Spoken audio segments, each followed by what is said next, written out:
So picture this. You just got home, the PS5's humming like it's about to drop a symphony, your snacks are locked and loaded, and now the million-dollar question hits. What do I play that's actually worth it? Now, I'm not talking about games that are just pretty good or kind of fun. No, today we're diving into the elite, the champions, the titles that don't just meet expectations.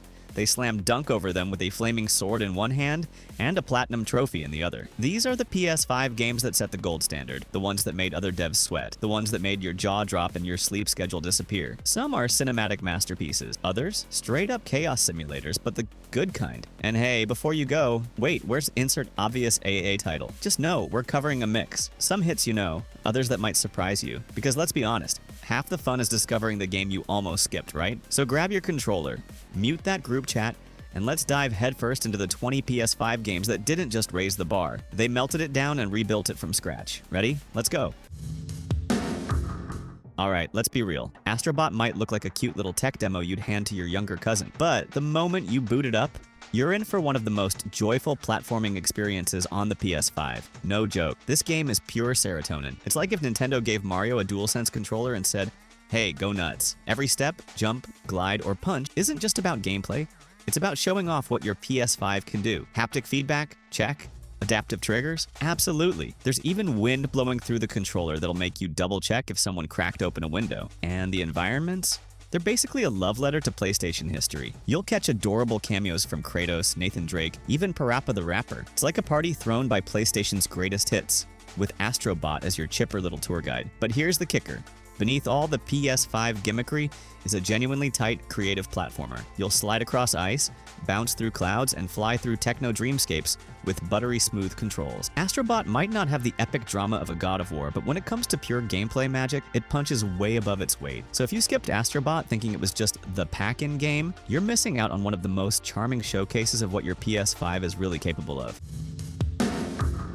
You know that feeling when you're in the middle of a firefight? The bass is thumping, bullets are flying past your ears, and your palms are so sweaty you could slide off the controller? Yeah, Modern Warfare 2 is that feeling, condensed into a full-on cinematic war zone. This isn't just a sequel, it's a showcase. The campaign is basically a blockbuster movie where you do all the stunts. Whether you're rappelling down a skyscraper or engaging in underwater stealth ops, it's intense in the best way possible. Then there's multiplayer, which is still king. The gunplay feels tighter than ever, maps are fast and brutal, and the weapon customization, oh boy. You can turn a simple M4 into a Frankenstein monster of recoil and destruction. And don't even get me started on Warzone integration. You blink and 5 hours are gone. But here's the twist. Modern Warfare doesn't just rely on nostalgia. It builds on everything fans loved while polishing the chaos to near perfection. If you're after the thrill, the sweat, and that sweet dopamine hit from clutching a last-second round, this one's calling your name loudly.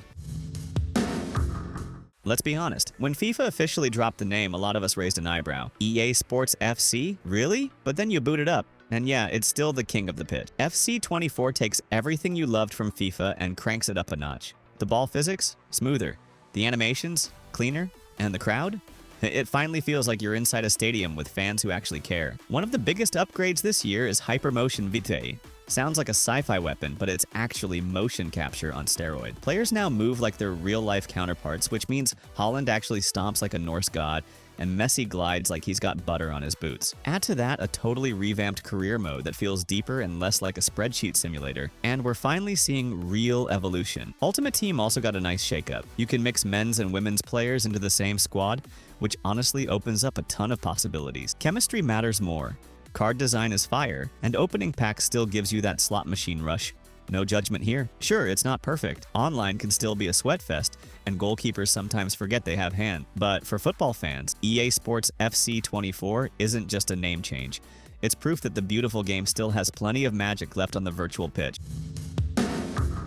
Alright, let's talk about Elden Ring, Shadow of the Erdtree Edition. If the original Elden Ring already felt like From Software's magnum opus, this edition cranks the epic factor up to 11. Imagine exploring a hauntingly beautiful world where every shadow hides a story, and usually a monster ready to rip your face off. Sounds terrifying? That's because it is. But it's also thrilling. This edition isn't just a fancy box. It includes the base game and the Shadow of the Erdtree expansion, which drops you into entirely new zones that feel just as vast, mysterious, and punishing as the lands between. You're not just fighting for survival.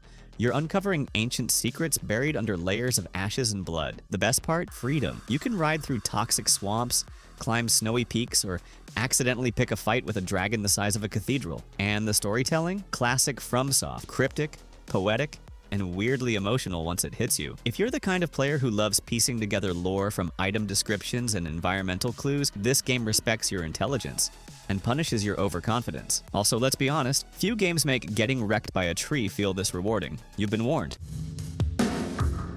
There are games that entertain, and then there's Ghost of Tsushima, a game that transports you. This is your official passport to feudal Japan, where cherry blossoms float like snowflakes, and every duel feels like a scene from a Kurosawa film. The director's cut takes everything that was already incredible and turns it into a full-blown samurai epic. You're not just slicing through Mongol invaders, you're carving your legend into history. And with the Iki Island expansion, Jin Sakai's emotional journey gets even more layered, more personal. Let's talk visuals, because this game doesn't just look good, it's sing. The lighting, the particle effects, the wind guiding you like a ghostly GPS. Everything works together to create a poetic kind of violence. It's like art and action had a baby, and that baby grew up swinging a katana. And don't even get me started on the Kurosawa mode. Black and white, film grain, authentic samurai cinema vibes. This isn't just fan service, it's fan artistry. Ghost of Tsushima isn't just a gold standard, it's a living, breathing love letter to the way of the sword. Now let's swing over to Marvel's Spider-Man 2, the game that made double Spideys a thing. You get to play as both Peter Parker and Miles Morales, tag teaming across a gorgeously rendered New York that somehow feels even more alive than before. But it's not just the visuals. This game captures what it feels like to be Spider-Man, fast, fluid, and always a little bit reckless. The combat is smoother than ever. The web slinging has new tricks. And yes, there are symbiotes. That's right, Venom is here. And he's not just a villain, he's a whole vibe. What really works is the story. It's personal, it's tense, and it digs into themes like addiction, identity, and what it means to be a hero when the people you love start falling apart. Both Peter and Miles have their own arcs, and switching between them feels seamless and meaningful. Also, can we just appreciate how fast this game loads? Like blink and you're across Manhattan fast. It's the kind of polish that reminds you why Insomniac is top tier. Spider-Man 2 isn't just a sequel, it's a love letter to fans, packed with heart, humor, and heroic highs. NBA 2K24 isn't just another yearly update, it's a tribute, a love letter, a slam dunk in honor of the Black Mamba himself, Kobe Bryant. And if you're a longtime 2K fan, this edition hits different. First off, visually, this game is insane. The sweat beads, the lighting on the court, even the way players shift weight when they move. It's so lifelike, you'll forget you're holding a controller. And then there's Mamba Moments mode, which lets you step into Kobe's shoes and relive some of his most legendary games. That 81-point game against Toronto, you can recreate it. Or fail miserably trying. No pressure. But it's not all nostalgia. 2K24 makes big strides in gameplay too. The Pro Play feature uses real NBA footage to make player animations more accurate than ever. That means less janky movement and more fluid strategic play, especially when you're trying to break ankles at the top of the key. My career now feels more immersive with storylines that don't make you roll your eyes every 5 minutes. Whether you're building your legacy on the court or flexing at the city in a pair of virtual Jordans, the experience is seamless. Yes, microtransactions are still lurking like defenders on a fast break, but if you can dodge those, 2K24 is not just a game. It's a Kobe-sized celebration of skill, heart, and basketball greatness. Let's be real, Ratchet and Clank. Rift Apart isn't just a game, it's a freaking tech demo flexing how hard the PS5 can go. The moment you load it up, it's like Pixar said, you know what? Let's make a Saturday morning cartoon playable in 4K. The Rift jumping mechanic is the real star of the show here. 1 second you're on a neon-lit cityscape, the next you're in a jungle dodging acid-spewing creatures, all without a loading screen. It's the kind of seamless experience that makes you forget load times ever existed. Oh, and the weapons? Gloriously ridiculous. The topiary sprinkler literally turns enemies into decorative shrubbery. I mean, who thought of that? And can we send them a fruit basket? But under all the shiny ray tracing and interdimensional chaos, there's a warm heart. Ratchet and Rivet, instant icons. Clank's still the philosophical core, and together this crew delivers laughs, drama, and those oh wow moments that make gaming magical. If you just got a PS5 and haven't played this yet, what are you even doing? Resident Evil Village is like a horror amusement park, and you, poor soul, are stuck on every ride. Vampires? Check. Werewolves? Yup. Creepy puppets? Unfortunately, yes. It's like Capcom took every horror trope, mashed them into one village, and said, let's ruin Ethan Winter's life again. But here's the kicker, it works so well. The pacing is immaculate. You'll go from edge-of-your-seat survival horror in a misty forest to blasting shotgun shells in a gothic castle like you're Van Helsing with a vengeance. And just when you start to feel confident, bam, you're locked in a room with a haunted doll. Visually, the game is stunning. The PS5 lets every shadow dance and flicker, like it has its own evil intent. And performance-wise, smooth as butter, even when you're panicking and unloading bullets into a werewolf's face. Also, Lady Dimitrescu, enough said. If you want a game that delivers scares, action, mystery, and those WTF just happened moments, Village is a masterpiece. Just keep the lights on. Returnal is that game that says, hey, want to feel stuck in an endless time loop and emotionally destroyed? Great, let's get started. This roguelike bullet hell shooter drops you into the space boots of Selene, a badass astronaut stuck on a freaky alien planet where death is just a reset button. Every run is different. Every death is punishing, and every moment has you tense like you're walking on eggshells. Eggs that might explode into sentient tentacles. Here's the genius. The PS5 makes all of it feel alive. The DualSense triggers respond to your weapon modes, rain tickles your fingers through the controller, and 3D audio. It makes every distant screech a pants-wetting moment. Combine that with the mysterious sci-fi story and haunting environments, and you've got a game that's as much psychological thriller as it is action shooter. It's not for the faint of heart, but if you're craving something intense, surreal, and constantly evolving, Returnal delivers in every loop. Alright, let's be honest. When a game like The Last of Us gets a remake, the bar is sky high. But The Last of Us Part 1 on PS5 doesn't just clear the bar, it sprints over it like it's got Joel's backpack full of bricks. This isn't just an HD paint job. The remake rebuilds everything from the ground up using The Last of Us Part 2's tech. Facial animations, subtle and heartbreaking. Lighting, cinematic, environments, more immersive than ever. And the DualSense controller, you'll feel every shotgun blast, every arrow draw, and every stealthy footstep in a way that just wasn't possible before. But beyond the visuals, this is still the same gut-wrenching, beautifully written journey of Joel and Ellie, trying to survive a fungal apocalypse while forming a bond that will wreck your emotions by the time the credits roll. And if you've never played it, first of all, how? This is the version to start with. It's not just a game, it's a masterclass in storytelling. And yeah, it'll probably mess you up a bit emotionally, but it's worth every tear. Grab your axe and your thickest winter coat. We're heading to the frosty chaos of 9th century England. Assassin's Creed. Valhalla takes the open world formula we've seen evolve over the years and slaps a Viking twist on it so hard, Odin probably heard it. You play as Eivor, Norse warrior, settlement builder, and occasional poet, if you count the flighting battles. Unlike earlier entries that were more stealth-focused, Valhalla says, you want to kick down the front door with a flaming hammer? Be my guest. But it's not all just raiding and pillaging. There's a whole world to explore, forests, castles, mythological dreamscapes. It throws side quests at you like candy, and somehow, even the silliest ones have depth. You'll start a mission helping a guy retrieve his comb and end up knee-deep in Viking romance. And let's not forget, the dual-wielding system is absolute madness. 2 shields? Go ahead. Axe and flaming sword? Why not? The freedom to create your own flavor of chaos is where Valhalla shines. It's massive, moody, and packed with the kind of just one more quest energy that'll eat your entire weekend. Let's get something straight. Baldur's Gate 3 isn't just an RPG, it's a massive living D&D campaign that just so happens to run beautifully on your PS5. You ever wanted to befriend a vampire rogue, seduce a demon, or turn into a bear and maul a goblin mid-dialogue? This game says, go for it. It's wild how much freedom it gives you. Every choice, big or small, ripples through the world. And I mean actually ripples. Pickpocket the wrong NPC and you might kick off a domino effect that ends with your best companion leaving the party. Or worse, disapproving silently. That's even more painful. But what really makes Baldur's Gate 3 a gold standard is the blend of crunchy strategy and emotional storytelling. The combat is turn-based, sure, but it's not slow. It's tactical, it's chaotic, it's sometimes a hilarious mess when you try to jump over a trap and instead launch yourself off a cliff, accidentally. And the cast, chef's kiss. Every party member has layers, secrets, and voice acting that deserves its own award ceremony. The deluxe edition packs in even more goodies: soundtrack, digital art book, and bonus in-game items that feel like icing on a very big, very nerdy cake. If you're the kind of player who loves stories where your choices genuinely shape the world, and sometimes backfire in glorious fashion, Baldur's Gate 3 is your holy grail. Now this is how you revive a classic. Demon's Souls on PS5 isn't just a remake, it's a full resurrection, and it comes back with a vengeance. flexing every muscle the PS5 has to offer. Bluepoint didn't just update the graphics, they rebuilt the entire world of Boletaria with such detail, it feels like walking through a haunted museum of medieval nightmares. Every corridor creaks with dread. Every enemy encounter is a question. Do you really belong here? And let's talk about the challenge, because this game hurts. Not in a bad way, in a I just died to the same boss 6 times but I swear I almost had it kind of way. It's punishing but fair. Brutal, but brilliant. And when you finally do beat that demon, oh, the dopamine hits like a freight train. Even the sound design is terrifying. The clang of steel, the hiss of lurking monsters, the distant echoes in abandoned castles. It's all perfectly tuned to keep you just a little on edge. You're never safe, and that's the point. If you've ever wondered why Souls-like is a whole genre now, this is why. This is the blueprint, the gold standard for pain and satisfaction. Okay, Final Fantasy VII. Rebirth isn't just a sequel.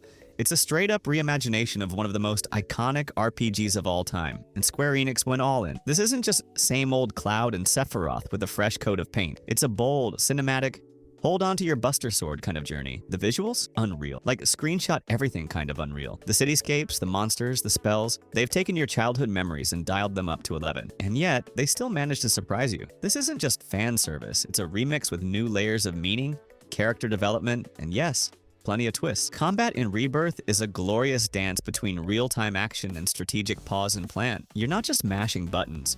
You're commanding magic, juggling cooldowns, and watching your party pull off attacks so cool they could close E3 all by themselves. And the emotional beats still hit like a truck. Whether you're laughing at Cloud's awkwardness, getting chills from Aerith's foreshadowing, or just vibing to that remix of JENOVA, it's the kind of game that sticks with you long after you've put the controller down. Final Fantasy VII. Rebirth doesn't just respect the original, it dares to rewrite destiny, and somehow it works beautifully.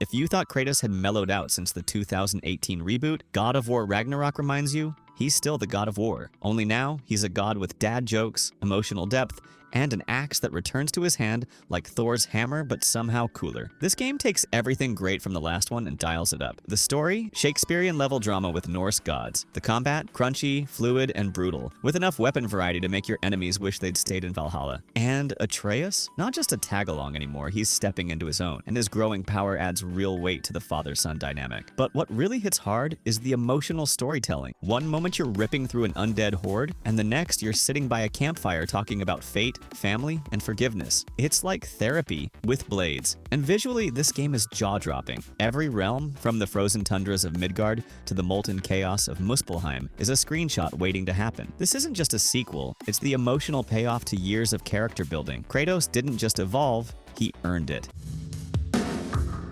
Let's talk about the game where robot dinosaurs roam the land, ancient secrets are buried in sand, and your spear-wielding heroine can outclimb Spider-Man. Welcome to Horizon Forbidden West. This isn't just a sequel, it's a level up in every possible way. The complete edition takes an already massive game and says, hey, what if we just dropped in a full expansion too? Burning Shores is included, giving you new regions to explore, more jaw-dropping machines to take down, and yes, a freaking flying mount. You're basically a post-apocalyptic Iron Woman. And let's not skip past the world design, because this might just be the most stunning environment ever rendered on a console. One minute you're diving through coral-covered ruins, the next you're scaling snow-capped peaks, and somewhere in between, you're locking horns with a robo-tremor tusk the size of a small building. Aloy herself? Still a total badass. But now she's deeper, more human. The choices hit harder, the relationships matter more, and the stakes, oh, they're world-ending. Again, if you missed this when it dropped or skipped the expansion, the complete edition is like walking into a theater and being handed the VIP pass. It's Guerrilla Games saying, you ain't seen nothing yet. Kenna, Bridge of Spirits is the kind of game that makes you pause. Not because you're stuck, but because you're staring. Every frame of this game looks like it was handcrafted by Pixar's A-Team during their vacation. And yet, beneath that adorable exterior, a surprisingly challenging and emotionally deep adventure. You play as Kena, a young spirit guide tasked with helping troubled souls move on to the afterlife. Armed with a magical staff that turns into a bow, yes, it's awesome. You explore a lush, overgrown world brimming with secrets, spirits, and sadness. The heart of the experience? The rot. No, not gross fungus. The rot. Adorable little black critters that help you solve puzzles, lift heavy objects, and swarm enemies like fluffy little warriors. Combat is deceptively tight. Dodging, parrying, using spirit abilities. It's not just a visual feast, it's a proper action game. And the deluxe edition adds some lovely extras like a digital soundtrack and extra gear, making the journey even sweeter. This isn't just an indie darling, it's a full-on experience with the soul of a Studio Ghibli film and the punch of a PS5 powerhouse. Short, sweet, and unforgettable. Okay, let's just take a moment to appreciate Sackboy. This fuzzy little icon from the Little Big Planet days decided to drop the level editor, put on some sneakers, and sprint full speed into a full-blown 3D platformer. And guess what? It works. Sackboy. A big adventure is pure, unfiltered joy. It's like a Pixar movie you can play. The levels aren't just colorful, they're bursting with creativity. One minute you're bouncing on jelly, the next you're dancing to Bruno Mars while dodging lava bubbles. It doesn't care if you're 5 or 50. If you've got thumbs, you're invited. But where this game really shines, the co-op. Grab 3 friends or your unsuspecting little cousin, and suddenly it becomes a chaotic mess of teamwork, sabotage, and laughter. That jump you missed? Totally your friend's fault, probably. Maybe. It's not trying to be the next Elden Ring or God of War. It just wants you to have fun, and it delivers. With charm in every stitch and music levels that will have you humming for days. Sackboy. A big adventure is the feel-good platformer the PS5 needed. Imagine waking up every morning, stuck in the same day, knowing you're going to get hunted and then probably murdered. Now imagine you like it. Welcome to Deathloop, the most stylish time loop assassination simulator out there. You play as Colt, a guy trapped on the island of Blackreef where time resets every single day. But Colt's not just stuck. He's got a plan. Eliminate 8 targets before the day ends and you break the loop. Problem is, they're scattered all over the island and they don't exactly have calendars marked "Kill me here." The game blends Arcane Studios' signature immersive sim style with a ton of freedom. Want to go loud? Shotguns and chaos it is. Prefer stealth? Sneak around like a ninja. There's also the wild card, Juliana, a rival assassin who invades your game, either as AI or another real-life player. Yep, it's basically PvE and PvP rolled into one brilliantly chaotic mess. Oh, and the 1960s-inspired art direction? Absolute eye candy. The soundtrack? Jazzy bangers that make murder feel weirdly classy. If Groundhog Day had a baby with Dishonored and trained it to be a hitman, Deathloop would be it. And breaking the loop never felt so good. And there we go. 20 PS5 games that didn't just show up to the party. They redecorated the whole house, rewrote the playlist, and walked out with Game of the Year vibes. Some of these titles probably made you nod like, yep, that's a banger. Others might have caught you off guard like, wait, that's actually good? And that's the beauty of it. Gaming's not just about high scores or fancy visuals, it's about moments. The ones that make you laugh, rage, stare at the screen in silence, or just pause and say, wow. So now I gotta ask, how many of these have you played? Did I miss your gold standard game? You know what to do. Light up that comment section like Kratos lights up Draugrs. If you had fun hanging out, don't forget to smash that like button like it owes you XP. Hit subscribe so you never miss another epic list, and maybe share this with a fellow gamer who still thinks loading screens are a vibe. Until next time, stay curious, stay chaotic, and as always, play something legendary video game.